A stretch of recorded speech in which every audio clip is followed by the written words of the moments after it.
Hello, hello. Welcome back to Moving with Meaning. I'm your host, Krystal B. Clark.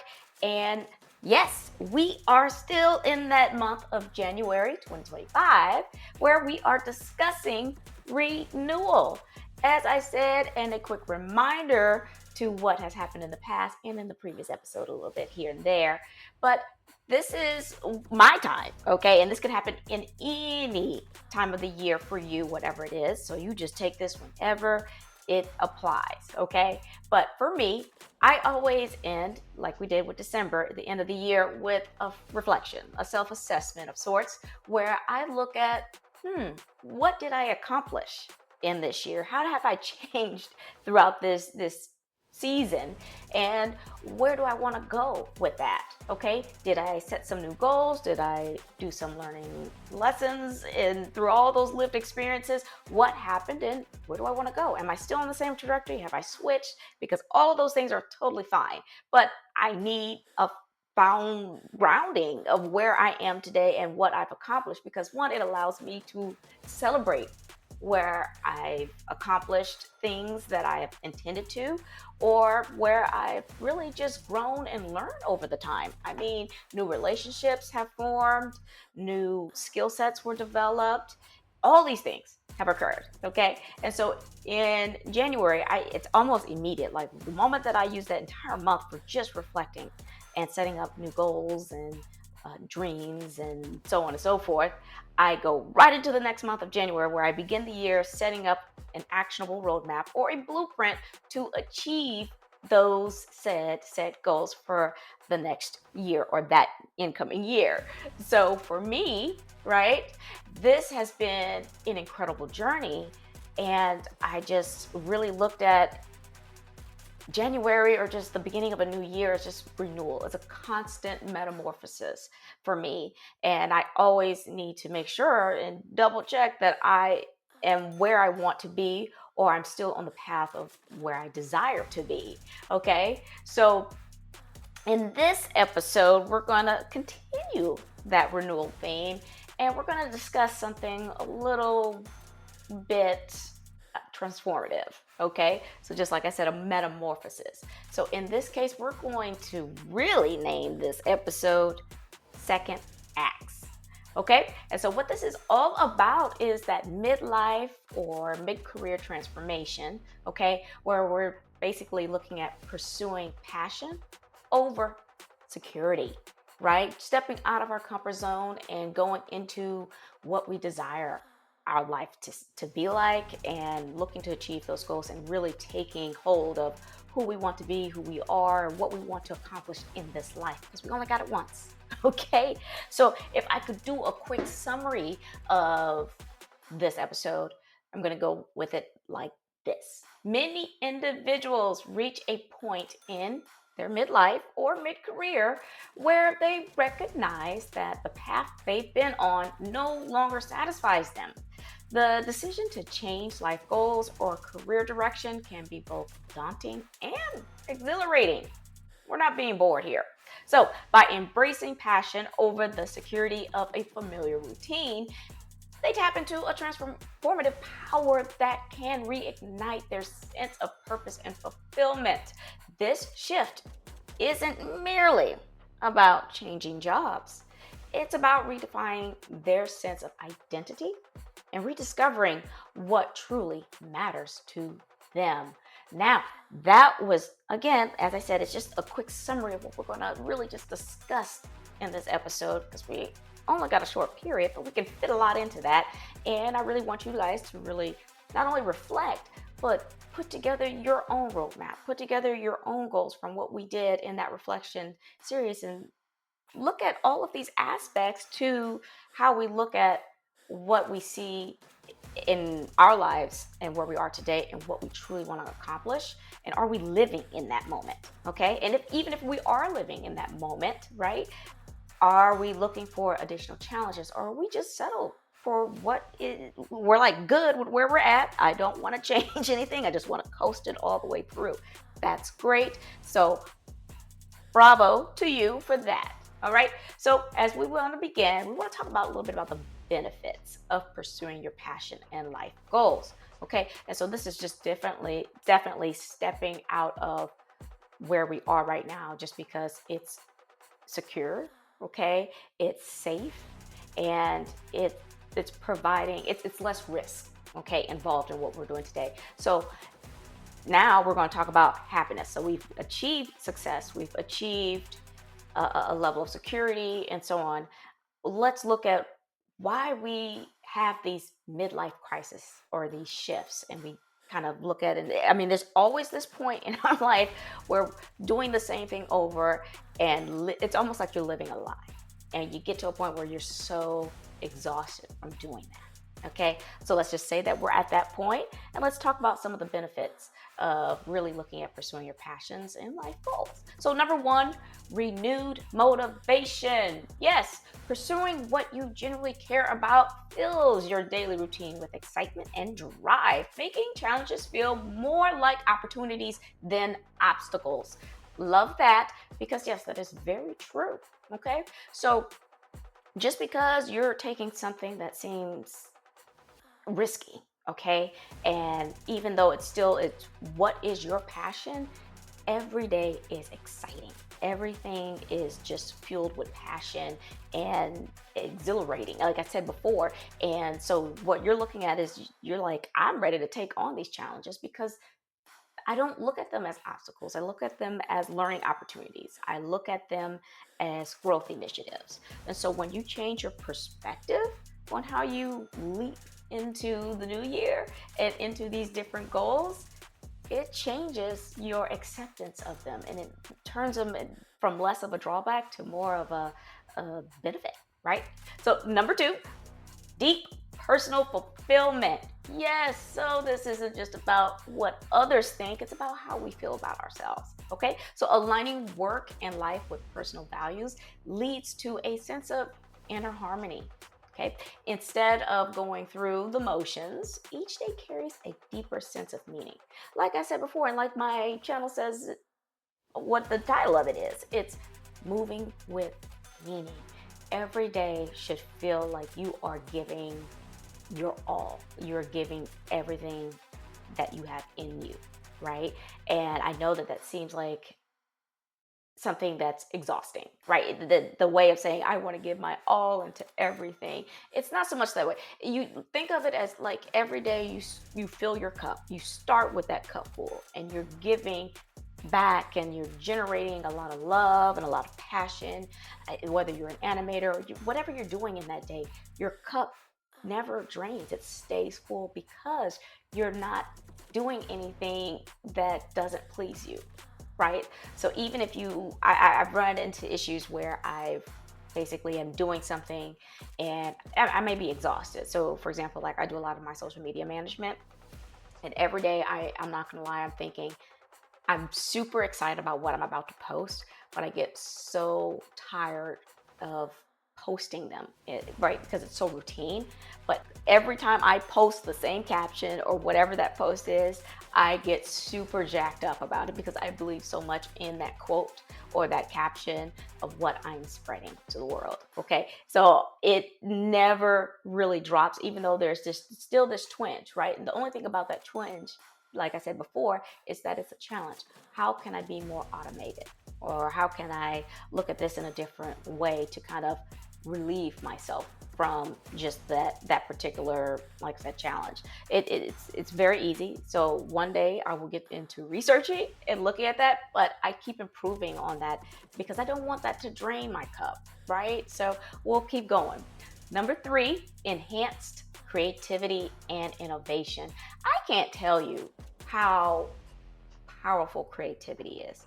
I can't tell you that once you are living in your passion and you're doing exactly what you want, how innovative you are. You won't even realize your capabilities until you're doing exactly what you want, like your life's purpose. You get incredibly creative, you get incredibly innovative with new ideas and how to speak to people or how to present your topic and things like that. So when you're engaged in a pursuit you love, your natural curiosity and problem solving abilities flourish.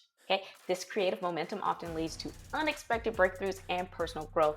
Like I said before, it's unexpected. For me, just me putting these different posts out there and doing these little short form pro tips about just life goals and accomplishing things and kind of how you function in day to day life and just to keep moving ahead, that got me here. It got me speaking engagements, it got me publications, it got me submitted for awards, everything, just that little bit. The moment that I started saying, I want to do this, and I started getting creative, that just started, got me into ways and into doors that I never thought. Like, this was not part of the plan. Now, not, even though that's not part of the plan, it came into the plan. It's like, wow, I actually enjoyed this. Thank you for that. So you will not really realize your full potential till you start living in that passion. Last, number 4, stronger resilience. Hey, like I said before, everything about my brand and Moving with Meanings brand is emotional resilience. So passion driven individuals are more likely to persevere through setbacks because their commitment is rooted in genuine interest and self belief. Okay, so I'm going to just take a little quick pause right here on this. So, yes, like I said before, and I just alluded, as I keep going through, these things just keep tacking on to each other, giving more life to each one of these benefits. Okay, but for sure, resilience is about being flexible, it's about being able to bounce back, it's about how we adapt and adopt when new things come into play. Okay, and so when you experience that in something that you are truly committed to and you hit a roadblock, okay, you, like I said, you get creative, right? Because you are naturally a problem solver, especially in something that you truly want to work and truly are committed to. When you don't have that feeling of commitment and you kind of start to feel hopeless and things like that, that's a sign, like I said, for burnout. That's a sign for change. That's a sign for something. It doesn't necessarily mean you need to withdraw. Like, so for example, you have that in a relationship and you're like, oh God, no, that doesn't mean to just, snap the line and run. Okay. No, it doesn't necessarily mean that. It could, but it doesn't necessarily mean that. It just means to change approaches, change perspective, do a reflection period, plus an assessment, and discuss. Like, are we on the same page? And if we aren't, how do we get there? That's about the resilience, okay? It's about realizing and getting to a point where you really feel like there's nowhere to go. And you figure out, okay, let's put a plan together and see if this will work. And then let's go on to that path, right? You're able to recover a lot smoother. You're able to, again, take those challenges on a lot more enthusiastically, okay? So one of those things that I just said, right, is about signs, signals. Okay. So as I said before, how do you know when you're ready for your new phase or if you're ready for that second act? Well, here are a few. Number 1, persistent restlessness. Okay. You find yourself daydreaming or feeling stuck, and a persistent voice inside you suggests there's more to explore beyond your current path. Absolutely. I can't tell you, like I said before, I was constantly restless. I was antsy. I was actually getting more work done a lot sooner just to make space in the day for me to do exactly what I've been wanting to do. Right. So I told you before that I would kind of, I don't know what you want to call it, but it was like a little side hustle. Like I was like moonlighting and other avenues that really allowed me to explore my creativity. So I wasn't, it was just that I would just allow myself the time. So I would stack up my day a certain way and I started becoming more efficient. So I started getting noticed at my job and they started to ask me to do more things. And I didn't realize that I was getting veered off my path because of the success of the drive of a goal that I was setting to move out of where I was. So it's interesting, okay? But yeah, I was always restless. I was always looking for change. Now, there's a little bit of a, not a drawback, but the inverse of that. But we'll talk about that later, okay? Second sign is diminished enthusiasm. Okay, so tasks that once seemed to be manageable or even enjoyable now feel like they're draining. Okay, so Mondays, which I would call the Sunday blues, they become a burden rather than the start of an energizing week. So this means that at one point you were super stoked about what you were doing. At one point, everything, like the stars aligned. Okay, and every day you went in super happy, and you were doing the same thing over and over, and that was fine because you were happy with that. And now it's not, but that's okay, right? Because it's just not hitting the buttons like it used to. That's okay. But that is a sign that either you need to change, switch roles, you're probably looking for new challenges or opportunities. Whatever the case is, you always want to look into going into a Monday really excited about what you're going to accomplish. And I do. So I'm doing different speaking engagements. I'm getting ready to launch some courses. And so I come up with a lot of things. But when that's not happening for you, yeah, that's a sign that you're ready for something new, a change. Okay. And thirdly, growing curiosity. You feel drawn to learn about or experiment with a completely different field or set of activities, even if it means venturing outside of your comfort zone.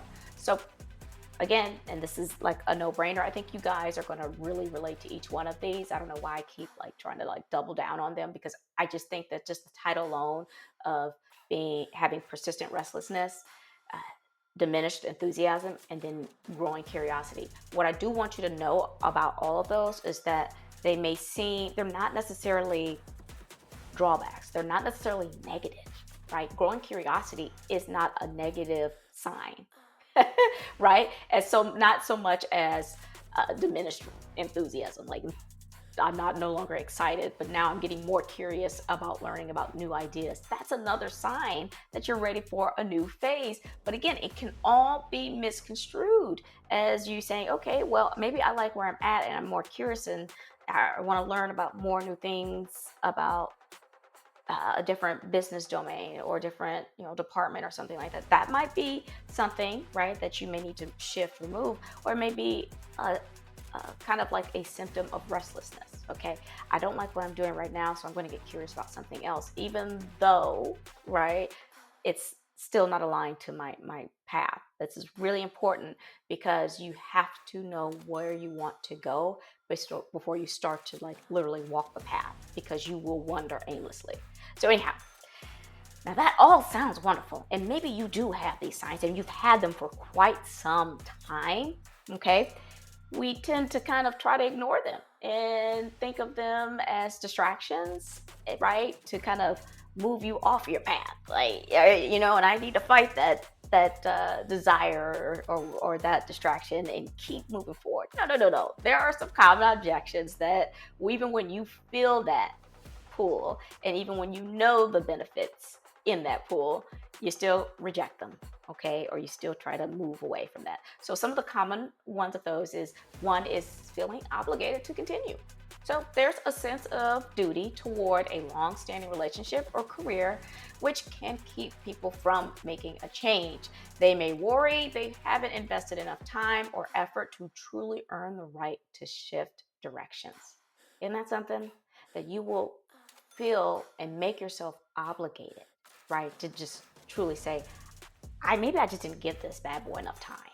Okay. So I've been in companies where I was there for maybe a month or 3 months, and I knew, I was like, this ain't it. I just this ain't hitting it. But I lasted. I forced myself to go through it for even maybe and make it through a year, make it through 6 months, and say, give it time, give it time. And even at that 6 months, I'm still like, what am I doing? I still feel the same way. I do. I even went through all the motions, right, of just saying, okay, let me talk to my lead and let them know what my goals are and things like that. Anything, all of that stuff. I went through all those motions, and I just wasn't happy, so I would move off. But that's what people do. So and for me, I'm talking in smaller increments, like months. Some people take years to realize that, hey, I've given this enough time, and I just want to, I need to dip up out of here. Okay, so sometimes feeling obligated to continue because you don't deserve to be somewhere because you didn't give this particular relationship or this particular job role or whatever the time it is to kind of settle in. No, you guys know yourselves very well. Okay. You need to pay attention to that. All right. Now, number two, realization of external influence. Yes, things like I just said before, you will know, you'll feel it. You'll feel things moving and shifting and shaking you, but you also will pay attention to external influence. And this is about comfort and security. This is more about being accepted. This is more about pleasing other people instead of yourself. So these type of external influences is what I'm talking about. So in this case, admitting that previous goals were never truly theirs and that they were shaped by societal or familial expectations. This can be difficult pill to swallow, folks. It often involves rethinking long held beliefs about success and fulfillment. So, yes, and let me tell you something right now. I'm someone that can't swallow pills too well. I have to crush it up. So, I already know it's difficult to swallow, both metaphorically and in this particular scenario as well. So, yeah, isn't that something? So, it's like you've been on a path and you've been successful on this path, but it was never really yours to begin with. I didn't even want to be doing this. These aren't even my goals. Where did they come from? Well, yeah, when you're being raised, okay, there are certain conversations that really hit us in certain moments, and we interpret them as, well, you know what, I just want to make them happy. I'll give you a prime example. It's a very small one, but it does happen. So my oldest son is driving, okay? He's got his license, and I remember asking him, like, what kind of car does he want? And he was describing the car. My husband had this truck, and so my husband asked, our oldest, he said, hey, do you want my truck? Like, I'll give you my truck. And my son was like, yeah, sure, take it. And so me and my husband were talking, and he was like, yeah, I'm gonna give him my truck. I go, I don't think that's not what he described to me, and I don't think he likes driving that. And he's like, well, that's what he told me. So I got in the car with my oldest, and I was just talking to him. I said, did you tell your dad that you wanted this truck? He's like, yeah. I go, but I thought you wanted a car. I thought you didn't like driving, like the big car, like things like that and stuff. He goes, well, yeah, I do want a car. I said, okay, but you told him yes, though. And he's like, yeah. And so realizing in that moment that he was doing something that I had done, I said, did you say yes because you thought that's what he wanted to hear? And he said, yeah, I did. I said, no, he literally was asking you so that he would know if he needed to go out and look for another car or something like that for you. Like, he was just asking. It had nothing to do with, he was really like asking your opinion. What are your goals? Tell me what you want to do. Tell me what you want. And he was just like, I did not think of it that way. I was just trying to make him happy. I just want y'all to be happy for me. And I was like, I had to have this moment where I told him, like, baby, life is your life. I am just raising you to go off to do whatever that is. Okay? I do raise my kids as I was raised, which was to just really do what they want to do, but to also be able to support themselves financially, emotionally, and to not really look to quote unquote depend on others. Like, you want them to thrive in their life. You want them to be independent. You want them to be all these things, but also feel like comfortable that when they get into a bind that they can come home or they can ask for support and help. So sometimes those messages can get mixed up and it ends up just looking like I'm just doing this to make everyone happy. And that becomes a goal. That ends up becoming your goal. Like, those goals of yours is achieving the goal of pleasing other people. Don't do that. Third one, fear of wasted time. Okay, so this is the inverse of the other one. So in the first one was about not giving enough time. And let's say you did give in all those years, right? In this case, this is individuals worry that all the years they spent building a certain career or lifestyle will be seen as a loss if they choose to pivot. The fear of being perceived as starting over can be paralyzing, can't it? So listen, yeah, that's true. So now you've been in these environments and you've now, explored some things. So at the end of the day, this life is yours. Don't worry about wasting time. The best time to do this stuff is right now. Okay? So I want to just at least end for sure with these 3 strategies to help you transition into these new goals. Number 1, reflect and assess. So spend time identifying what truly excites and motivates you, whether through journaling, coaching, or self-assessment tools. You want to pinpoint those skills and experiences from your current path that can transfer or adapt to a new direction. Number 2, plan incrementally. I just told you, that's what we're doing right now. We want to map out short-term, medium-term, and long-term goals. I will have another plug to that in our next episode about how those things can shift and change when you achieve those goals a lot sooner than you thought you could. All right, but you definitely want to begin small. You want to take relevant courses, you want to network in areas of interest, you want to volunteer. So you want to do all those things before you make the significant change, just to tease those waters.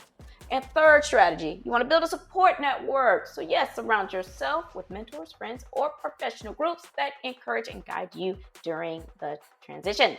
So sharing your plans and challenges can help you gain fresh perspectives and maintain motivation.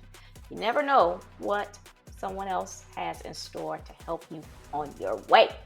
All right, so I'm going to end with this awesome message about entering the second act of your life.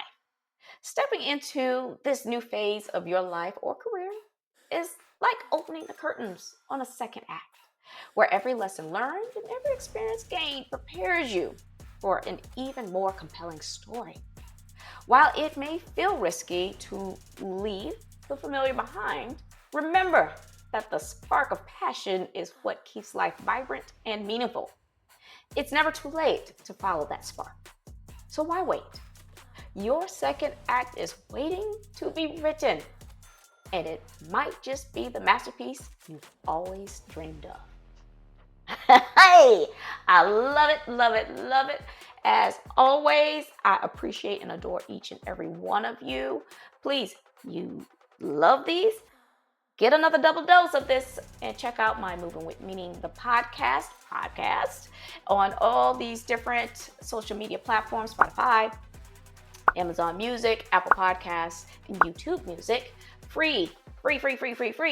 Also, I'm going to throw up this graphic of mine for you all to connect with me. I really would love to hear from you guys. I love to see your comments. I want to engage with you. I'm a little shy, so just one comment will spark an engaging and comfortable conversation that will benefit not only you, but all those around you, thus improving your support network. All right. And as always, until our next episode, you know what's coming. Just keep moving.